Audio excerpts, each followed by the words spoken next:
All right. So we are going to do a few more questions related to factorization. And this is the first question where I'm having x square plus 8x plus 16. And I can see that x square can be written as a perfect square, that is x whole square. And 16 can be written as 4 whole square.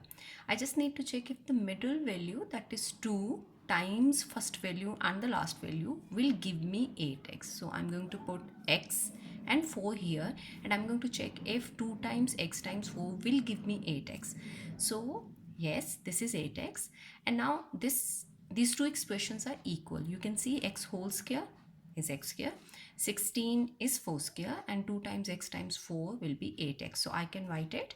I can take this value, I can take this sign with the 2 and the last value, which is the base, x plus 4 whole square. And do not forget that x plus 4 whole square means I'm going to have x plus 4 and x plus 4. It's not x plus 4, x minus 4, okay? It's x plus 4 and x plus 4, because whole square means the value is multiplied by itself twice. Now, here this is x square and that is 4. What does it mean? I can write the first value as x whole square, and the last value 4, which is a perfect square, can be written as 2 whole square. So I'm going to put it in the middle term, 2 times first value and the last value, and I'm going to check if it is equals to this. Yes, it is. 2 times x times 2 will give me 4x. So what I'm going to do, I'm going to take this sign and I'm going to take these two values, x and 2. And again, do not forget that x plus 2 whole square means x plus 2 and x plus 2, right?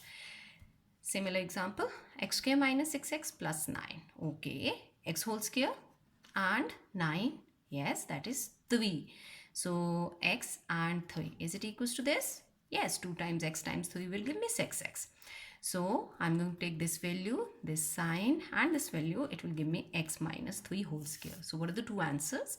X minus 3 and x minus 3. Similar example, h square minus 4h plus 4.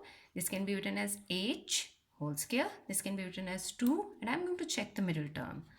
Yes, it is equals to this. So h minus 2, that will give me h minus 2 and h minus 2. Sometimes we are going to get a question which is not having a perfect square. The first value is not a perfect square and the last value is not a perfect square.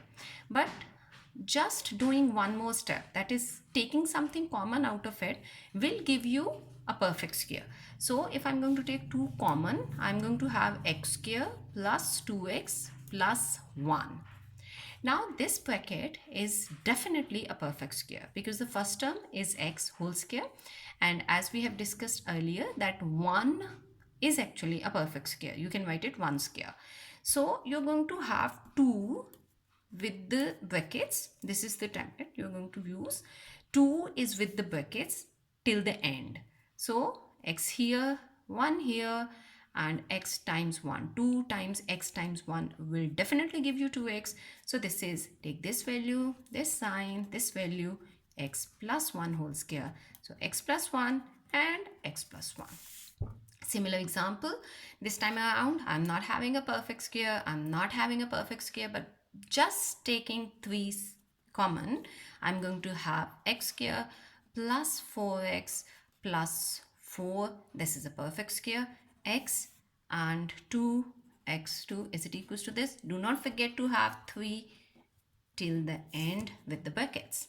So that would be this value, this sign, this value, that is x plus 2 whole square, that is x plus 2 and x plus 2. Similar, this example is just like this, just negative sign between the central term. That will give you 2 common, x square minus 2x plus 1. 1 can be written as 1 square. So 2 with the bracket, 2 with the bracket till the end. This is x, this is 1, this is x, this is 1. Is it equals to this? Yes. I'm going to take this term, this sign, this term, so x minus 1 whole square. Do not forget that it is x minus 1 and x minus 1. I hope you have gotten the concept.